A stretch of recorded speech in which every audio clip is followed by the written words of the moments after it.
Tutuloy lang natin yung pinag-aralan natin sa John chapter 4, yung encounter ng Panginoong Hesus sa Samaritan woman, no? So, nabasa natin yung text and of course, binalikan natin yung historical and yung contextual background niya. So, tutuloy lang natin yung encounter na yun, no? Yung encounter na yun ng Panginoon sa Samaritan woman. So, sabi ng John chapter 4, verses 19 to 26, na sabi doon, Sir, the woman said, I can see that you are a prophet. Our ancestors worshiped on this mountain, but you Jews claim that the place where we must worship is in Jerusalem. Woman, Jesus replied, believe me, a time is coming when you will worship the Father neither on this mountain nor in Jerusalem. You Samaritans worship what you do not know. We worship what we do know, for salvation is from the Jews. Yet the time is coming and has now come when the true worshippers will worship the Father in the Spirit and in truth, for they are the kind of worshippers the Father seeks. God is Spirit, and his worshippers must worship in spirit and in truth. The woman said, I know that Messiah called Christ is coming. When he comes, he will explain everything to us. Then Jesus declared, I, the one speaking to you, I am he. Just then his disciples returned and were surprised to find him talking with a woman. But no one asked what they want or why are you talking with her. Then leaving her water jar, the woman went back to the town and said to the people, come, see a man who told me everything I ever did. Could this be the Messiah? They came out of the town and made their way toward him. So again, sabihin natin para mas ma-appreciate natin at maunawaan yung konteksto niya, pinag-aralan natin last time yung konteksto na even ng panahon pa ni na Abraham, no? Panahon pa ni na Moses, yan, no? Ang water collection normally is responsibility ng kababaihan. Nakita natin yan sa Genesis 24 verse 11 nung naghahanap ng asawa si Abraham para sa kanyang anak na si Isaac, no? Doon na-meet ng servant yung mga babae sa balon. Ganun din kay Moses. If you remember, nung tumakbo si Moses sa out of Egypt, makikita natin doon na na-meet niya yung anak ni Reuben, no? At doon niya nakita sa well, no? Yung mga kababaihan. Why? Because doon kumukuha ng tubig, siyempre sa balon. Pero ibig sabihin, mga kababaihan ang may pangunahing responsibility kumuha ng tubig at ginagawa yan normally, sabi natin madaling araw o sa hapon, hindi para maiwasan yung init, no? Init. Remember sa Middle East pag tanghali talaga napakainit, no? Kaya ang pagkuha ng tubig is tanghali, hapon or takip silim na o madaling araw. And dito nakita natin sa John chapter 4 na yung babae kumukuha ng tubig sa tanghaling tapat. Dahil sabi doon on the 6th hour, which is 12 o'clock, kainitan, doon nakausap ng Panginoong Hesus yung babae. Bakit siya kumukuha ng tubig sa tanghali na kung saan walang tao? Siguro dahil sa kahihiyan siguro, or hindi natin alam, no? Ayaw niya siguro makihalubilo. Why? Kasi nga, pinoint out ng Panginoong Hesus yung kanyang estado na nagkaroon siya ng 5 asawa, tapos meron siyang kinakasama ngayon, hindi pa niya asawa. No? So, siguro umiiwas siya sa whatever, chismis, no? Chismis o kahiya, whatever it is, no? Kaya sa tanghaling tapat siya kumukuha ng tubig. And pinoint out ng Panginoong Hesus yung kanyang estado, no? Yung estado, para lang maunawaan niya na yung living water na binabagit ng Panginoong Hesus is yung kalinisan, kapatawaran, bagong buhay, no? Eternal life ang kanyang iniaalay doon. So sabi natin, yun yung context nung panahon na yun, no? And sabi din natin, nung panahon na yon, ang single na lalaki, hindi nila kinakausap ang babae, no? Bawal. In fact, sabi nga natin, sa mga even sa Middle East ngayon, hindi pa rin pwede yan, no? So, bawal talaga yan, no? Bawal, or hindi norm, yan, hindi normal na kausapin ng isang single na lalaki ang isang babae, especially in a public place. And nakita natin, sinabi natin last time, yung Samaritans, ang tingin ng mga Hudyo sa kanila ay hindi malinis. No? Bakit hindi malinis? Kung babalikan mo yung 2 Kings 17:18-24, may kita mo doon na, remember, sabi natin, yung Israel naging Northern Kingdom and naging Southern Kingdom, di ba? Yung sa Kings 17, ito yung Northern Kingdom, no? So pag sinabi so the Lord was very angry with Israel, ang tinutukoy nito is yung Northern Kingdom, hindi yung Judah, composing of two tribes, no? Yung Northern Kingdom yan, yung 10 tribes na yun, kasi nga, they followed idolatry, and they disobeyed God, kaya dahil doon, a judgment was given by God to them na sila ay sasakupin ng Assyrians. So, nung sinakop na, no, kasi ang Kings, Judges, ang Chronicles, historical account yan eh. Nung sinakop ng Assyrians yung Israel, sabi natin, ang capital ng Israel was Samaria. No? Ito yung Northern Kingdom. Yung capital ng Southern Kingdom is Jerusalem. Okay? So, yung Samaria, ito yung pinaka-capital ng Northern Kingdom of Israel, kung tawagin nila nun. No? So, sabi doon, the king of Assyria brought people from Babylon. So, lahat, no? Dinala from different tribes. Dinala sa Samaria, pinaka-capital ng Northern Kingdom ng Israel, to replace the Israelites. No? They took over Samaria and lived in this town. So imagine this was hundreds of years ago, and then dumating, of course, ang Judah, sabi natin, historically, bumalik yung mga Hudyo from Babylon, pinabalik sila sa Southern Kingdom, sa Judah. Ang Northern Kingdom, walang ganong decree. Kaya nga sabi natin yung the lost 10 tribes of Israel. No? So anyway, that is why the Jews, yung mga taga-Judah, no? They perceive the Samaritans as impure kasi iba kayo lahi, nagkaroon kayo ng intermarriage. No? Nagkaroon ng intermarriage yan. Kaya makikita mo doon, nakita natin na yung babae, nagulat siya nung kinausap siya ng Panginoon Jesus, I am a Samaritan and you are a Jew and you're asking for water. No? And then pati yung sa verse 27, pati yung mga disciples niya, nung pagbalik nila, nakita nila ang Panginoon Jesus, nagulat, for he was speaking to a woman, no? Kasi nga sabi natin sa kultura noon, hindi po pwede yan. So yun yung historical and contextual context, no? Cultural context, I mean. Historical and cultural context niya, no? Sabi natin yung living water na binabanggit ng Panginoon, yung inaalay ng living water, hindi siya talaga literal. Alam natin yun dahil pinoint out niya na yung living water na yan is siya lamang ang makapagbibigay at kailanman ay pag ininom mo, kumbaga hindi ka na mauuhaw pa. No? It refers of course to the life that Christ offers, which is eternal life, the forgiveness, the righteousness that He is offering. Ang living water sa Old Testament and sa mga Hudyo, it refers to yung talagang living water means yung gumagalaw, no? Parang bukal, no? Hindi balon. Ang balon, ano lang eh, steady, di ba?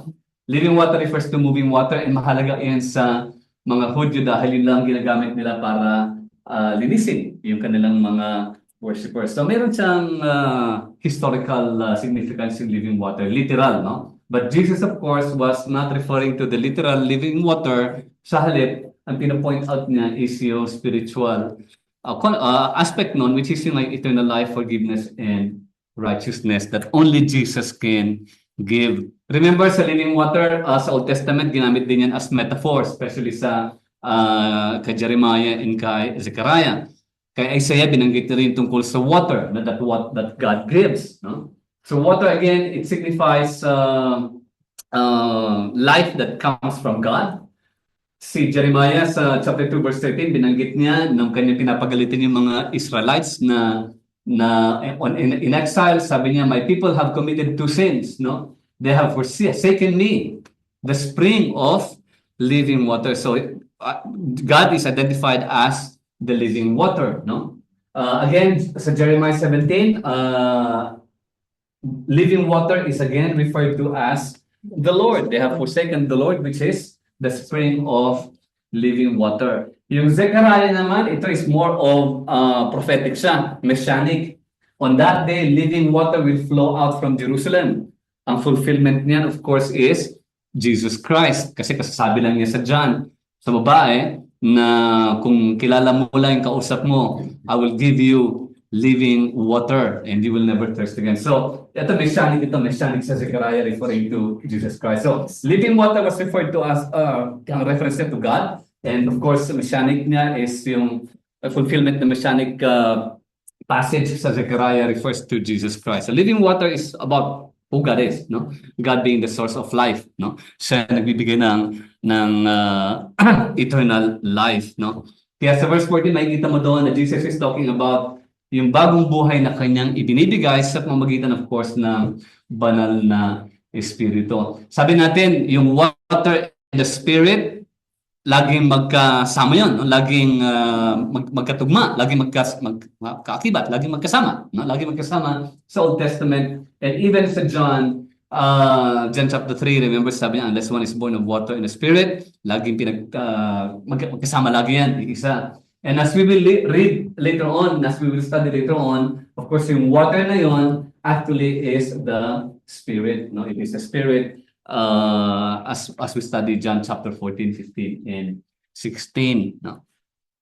So, living water, sabi natin, it refers to Christ, it refers to God, yung divinity ng Panginoong Jesus. It refers to the life that He gives, eternal life that He gives.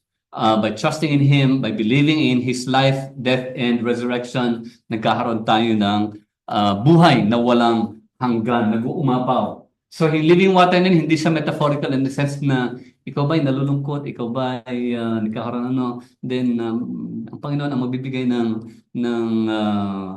anong tawag doon?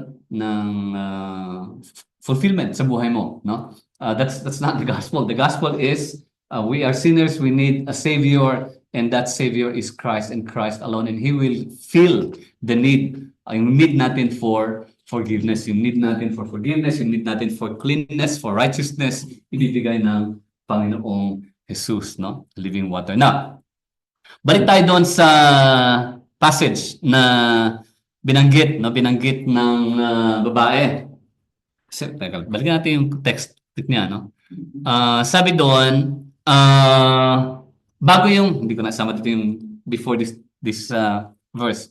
Remember, sinabi niya doon na wala kang pangkuha ng tubig. Malalim ito.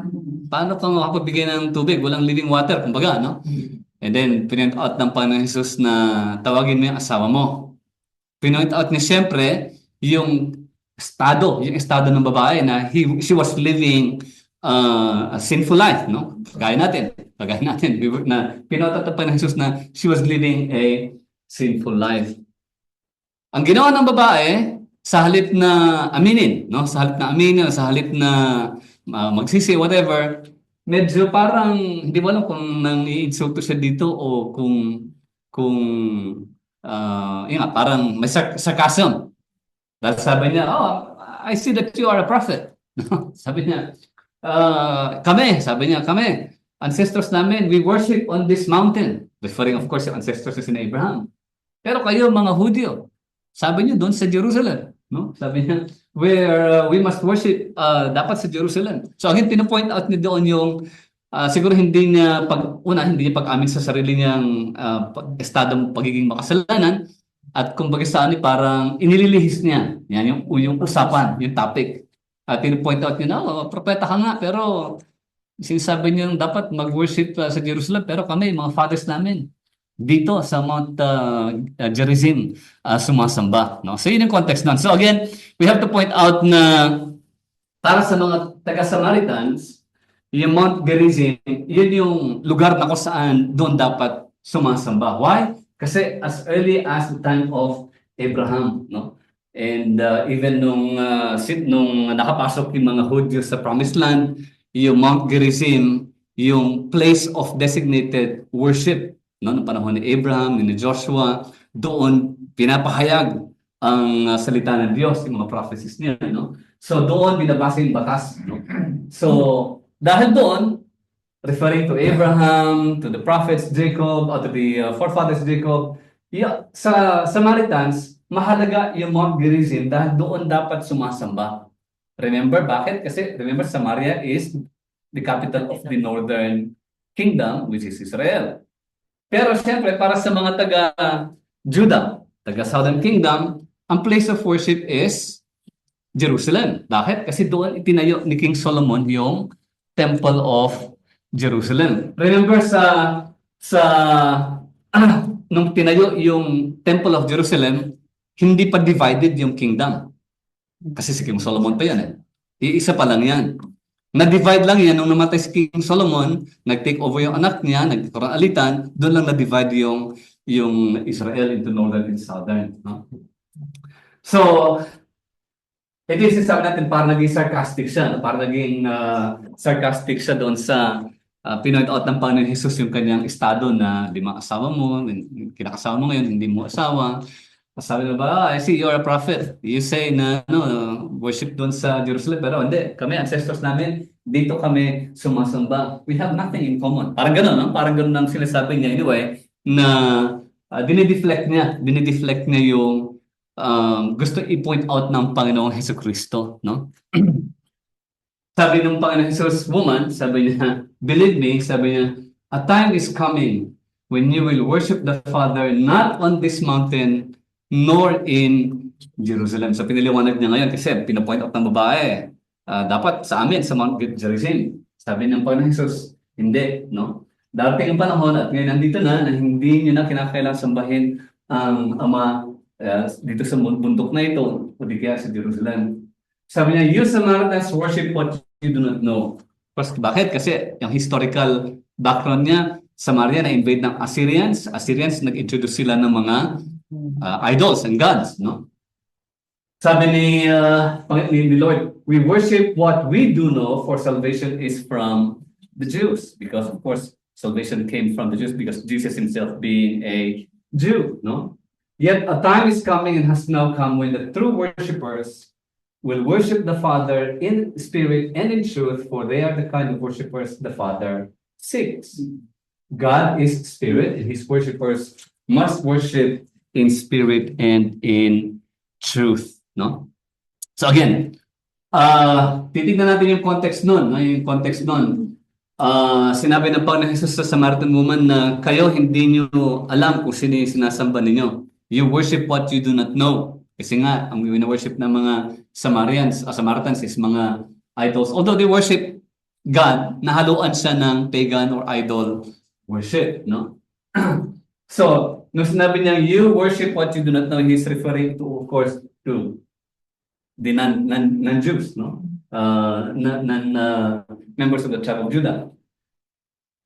Pinoint out ng Panginoon Jesus doon na yung Mount Gerizim, where Abraham or even where the Israelites read the law, at yung Jerusalem, where the temple was located, pinapoint out niya na ito ay magiging obsolete na, wala nang silbihan. Bakit magiging wala ng silbihan? Remember, sinabi ng Panginoon Jesus, yung temple is sirain ninyo, and on the third day, I will raise it up again. Of course, sabi ni John, he was referring to his body. Because sabi nga natin, Jesus is now the temple. No? Jesus is now the temple. Napag-aralan natin yan. Temple is where the sacrifices are made. Temple is where the presence of God is located. Sabi ng Panginoon Jesus, siya na yung templo because he is the worthy sacrifice, and he is God with us. Because of him, God is with us. So, dahil sa binanggit ng Panginoon Jesus na yan, sabi niya, darating yung panahon na hindi nyo nasasambahin ng Diyos dito lang sa bundok o dito kaya sa Jerusalem. Maganda yung sabi na ESV Study Bible, sabi niya, nung sinabi ng Panginoon Jesus sa babae na a time is coming when you will worship the Father not on this mountain nor in Jerusalem, pinapoint out dito na Jesus, inilalatag ng Panginoon Jesus ang katotohanan na kung saan hindi na kinakailangan pumunta pa sa isang specific na lugar para lang sambahin ang Diyos, no? Pinapoint out niya na pwede nang sambahin ang Diyos kahit saan as long as siyempre nandoon ang Panginoon Jesus. Why? Meaning, referring to God's people, of course, no? Because the temple is no longer a building, hindi na siya building, sa halip ito na ang Panginoon Jesus na kung saan yung mga anak niya, mga anak ng Diyos, mga nagtitiwala sa Panginoon Jesus, no? Ito na ngayon ang bagong templo, kumbaga, na kung saan ang presensya ng Diyos ay nananahan, no? Where God's presence dwells, no? So, nung sinabi ng Panginoon Jesus na time is coming, of course, he's referring to his coming death and resurrection. No? A time is coming and has now come dahil nandoon na siya. No? Nung sinabi niya, when people will worship the Father in spirit and in truth. Now, ang pagkakaintindi natin dyan normally pag sabi in spirit and in truth is dapat sa isip, sa puso, at tapat, sincere, truth. In spirit and in truth. But again, titignan natin yung context niya. Kasi ang pinag-aawayan dito ng Samaritan woman is yung Mount Gerizim ba o yung Jerusalem? Sabi ng Panginoon Jesus, dating panahon na hasabahin ng Diyos di sa lugar kundi in spirit and in truth because this is the kind of worshipers that the Father seek, no? Bakit niya sinabing gano'n? Because God is spirit, no? Sabi niya, God is spirit and therefore He should be worshipped in spirit and in truth. Now, dito pinipoint out ng Panginoon Jesus na yung hindi physical ang location ng presensya ng Diyos, na hindi physical. Spirito, of course, refers to something that is non-physical. No? Hindi mo nakikita. No? Hindi natin nakikita. But the point there is when Jesus said God is spirit, it simply points that we cannot comprehend the very image, the very form of God, except through what Jesus has revealed. Kasi sabi natin, God has revealed Himself through Jesus, no? In spirit and in truth, because God is spirit, and truth, of course, is Jesus Christ, no? Worship in spirit and in truth, isa ang konsepto nun, hindi dalawa, but one concept. Ano yung concept na yun? That in spirit, sabi nga natin, because God being spirit, no? We cannot worship, parang pagiging born again. Na born again tayo, why? Because the spirit in us, binuhay, hindi natin, kundi binuhay ng Espiritu ng Diyos. Sabi ng Ephesians, you were dead in your trespasses, but now He made you alive. No? Binuhay tayo, binuhay yung Espiritu natin, not on our own will, but because of the work of the Spirit. In the same way, when we worship in spirit and in truth, because God is spirit, it is the Spirit that enables us to give the glory, the adoration, the worship to God, where the worship is based on truth. Ano yung truth na yun? Truth as to how God has revealed Himself, kung paano ipinahayag o inilahad, paano ba, no? Revealed Tagalog, ibinunyag, pinakita, pinakilala ng Diyos ang kaniyang sarili. So worshiping the Father, worshiping God in spirit and in truth, is yung the Spirit enabling us to give the glory. Why? Because of the truth of who God really is. Truth, of course, Jesus is the truth, diba? He is the Redeemer, He is the Savior, He is the Messiah, He is the Son of God, He is the giver of life, He is the bread of life, He is the source of living water, He is the gate, He is the good shepherd.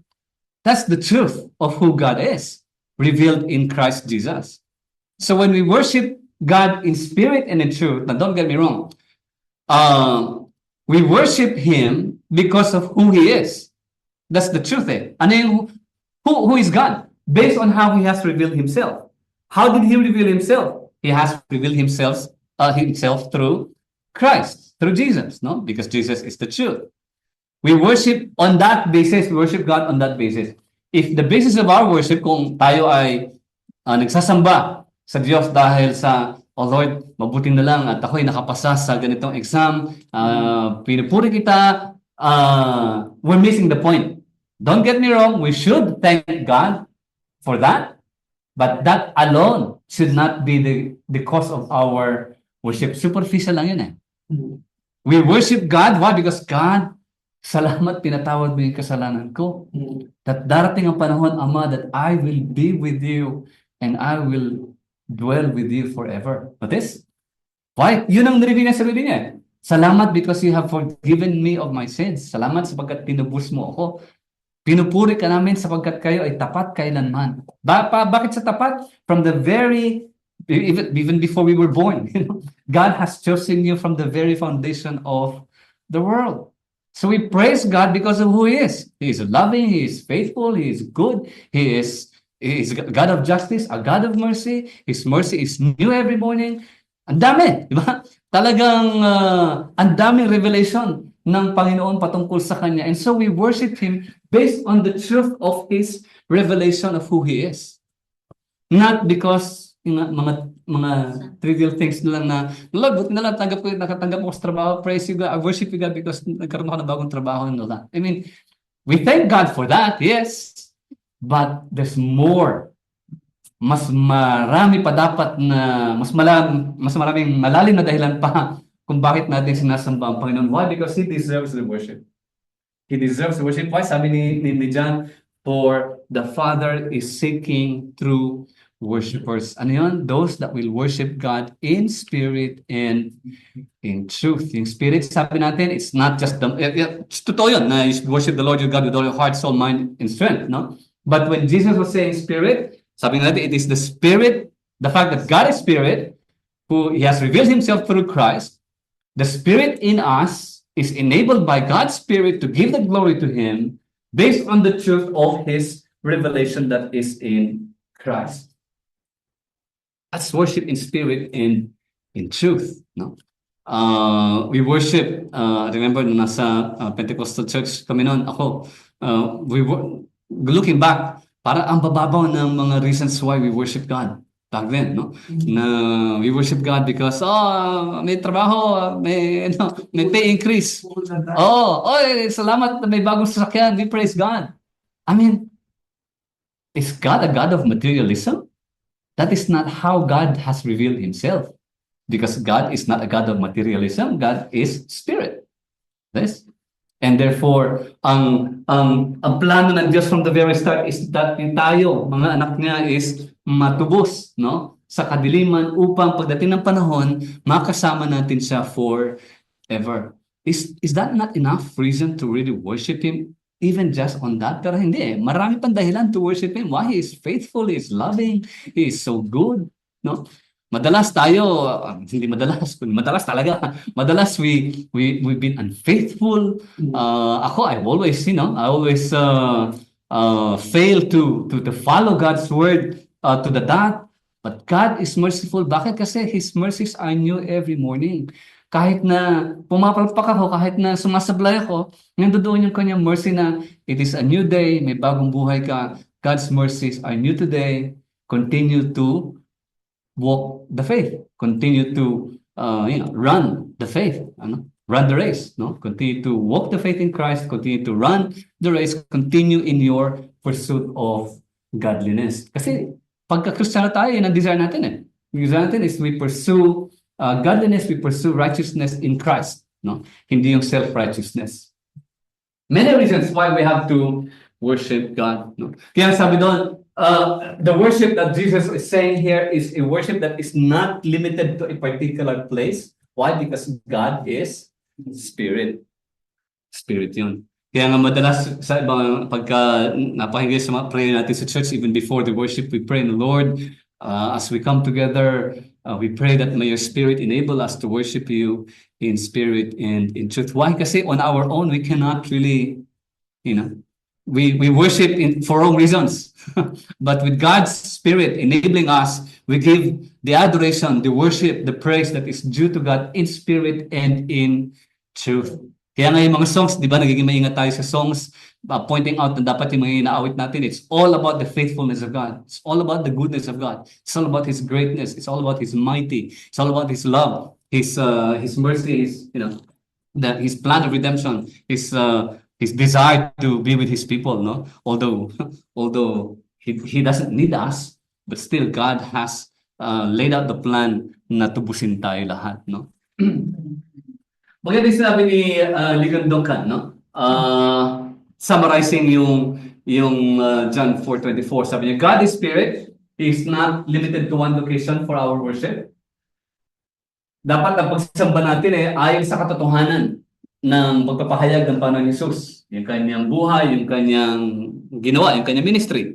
He lived a perfect life.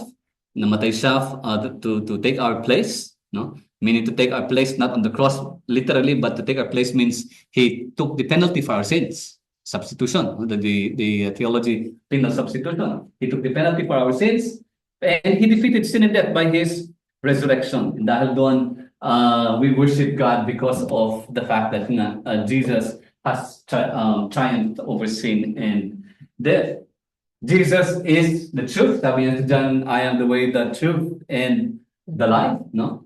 And therefore, our worship is based on the truth of what Jesus has revealed himself, no? Jesus is the very image of the invisible God, no? The very incarnation of God. Remember sa John? In the beginning was the Word was with God, and the Word was God, and the Word dwelt among us, no? He is the embodiment of the Father's character. Makita mo, if you have seen me, you have seen the Father, not referring to the physical image, but rather yung kanyang attributes, yung kanyang character, no? And he is the full revelation of God's nature. Sabi ni Pablo sa Colossians, di ba? He is the very image of the invisible God. Sabi ni Hebrews, God now talks to us through His Son, Jesus Christ. To worship in truth means to worship in accordance with the truth about Jesus. Ano? That He is the Son of God, that He is the Messiah, the only Savior of sinners. Right ba? No? His perfect life, His ministry. No? We are to worship God in light of who He is and in accordance with His revelation. That is worshiping God in spirit and in truth. Hindi natin pwede sabihin, dapat sincere. Kasi talaga, given talaga, dapat when you worship God, it has to be sincere. Pero kung ang worship natin is kahit na sincere yun, but it is not according to truth of who God is, like sincere na, Lord, salamat, pinupuri kita sabagkat maganda yung plano mo sa buhay ko para umasenso sa mundong ito. That is not worshiping God in spirit and in truth. You might be sincere, but is it really in spirit and in truth? Dahil ang focus natin is on the material side. This. Don't get me wrong, we give thanks for whatever blessings we receive. Don't get me wrong, we give thanks. But that is not the reason why we worship God. No, we worship God because He is God, the only true and living, faithful, merciful, loving, almighty God, creator of the heavens and the earth, no, as revealed by Christ. Yung sinabi ng Panginoong Jesus, pagkatapos paliwanag ng Panginoong Jesus na yun nga, dating panahon na people will no longer worship in this mountain in Jerusalem, where God is seeking true worshipers, those who worship Him in spirit and in truth. Yung babae, ano sinabi ng babae? Parang naging sarcastic pa rin yung Samaritan woman. Anong sabi niya sa verse 26? Sabi niya, I know that the Messiah will come. And when He comes, He will explain everything. Hindi niya pininiwalaan ng Panginoong Jesus. Para ba sinasabi niya sa Panginoong Jesus na, pero yung Messiah siya magpapaliwanag sa amin kung ano talaga ibig sabihin niya. But she was trying to be parang sarcastic, parang, ayaw niya paniwalaan talaga. No? And yet, Christ in all His humility and will dignity, sabi niya, ano sabi niya doon? Maganda pa sabi niya. Sabi niya, I who speaks to you am He. Ayan ba? I who speaks to you am He. Sa Greek text, no, sa Greek text, kasi translation na lang yan eh. Sa Greek text, walang He. Sa Greek, sa English translation, nilagyan na lang ng He para mas maintindihan. Para lang maintindihan. But sa Greek text, ang sabi doon is, I am. Ako yun, I am. And again, I am is from the very beginning, when God revealed Himself to Moses. Tell them. What shall I say to Pharaoh? Ang sabi niya, tell Pharaoh, I am sent you. I am. Eye sa Hebrew, eye. Pero sa Griego, ginawang ego eimi, which means I am. I am. So again, it talks about Jesus being divine, no? Being God in nature. Hindi talaga siya but rather refers to His divinity. But the point there is nakikita mo doon yung babae na parang ayaw pa rin niya maniwala, no? Maniwala. But yet, kung titignan mo yung text doon, balikan natin yung text, ano? Sabi niya dito, ano? Sabi niya, Then Jesus declared, I am. Sabi niya, the one speaking to you, I am. No, I am he. Sabi niya. Just then, his disciples returned and were surprised to find him talking with a woman. Kasi nga, sabi natin, kultura nun, di ba? Nagulat din sila. Pero wala nagtanong. Pero yung babae, siguro nagsimula na siyang kilusan ng espiritu, banal na espiritu. Iniwan niya yung kanyang jar at biglang ipinahayag ang Panginoong Hesus Kristo. Sabi niya, ito na kaya ang Messiah? This. Sabi doon, come, see a man who told me everything. Remember? Ano yung buhay niya? Buhay niya was not, it was not good. Pero she was proclaiming, sinabi niya na ganito yung buhay ko. She was boldly acknowledging, recognizing yung kanyang sinful state. Kasi pinagsabi niya, sinabi ni tao lahat ng mga ginawa ko. Alam na tao kung anong ginawa niya, di ba? Could this be the Messiah? She started proclaiming Christ, and makikita natin later on that many believed based on initially her proclamation, and after hearing the words of Jesus, they started believing. Amazing! Magugulat ka talaga. Masasabi mong the Spirit must have maaaring kinilusan na talaga siya ng banal na Espiritu. Bakit? Kasi she was proclaiming yung kanyang sinful state. And sabi niya, maaaring ito na kaya yung Messiah? And that naging dahilan yun para maging curious yung maraming tao at marami nagpunta sa Panginoong Jesus para pakinggan at para tignan kung tunay na yun ang Messiah. And as we will study later on, marami naniwala, not only because of what the woman said, but because of what they heard from Jesus. Yun ang text ng encounter ng Panginoong Jesus sa Samaritan woman at sa paliwanag patungkol sa worship in spirit and in truth. He is Lord. He is Lord. He has risen from the dead, and He is Lord. Every knee shall bow, every tongue confess that Jesus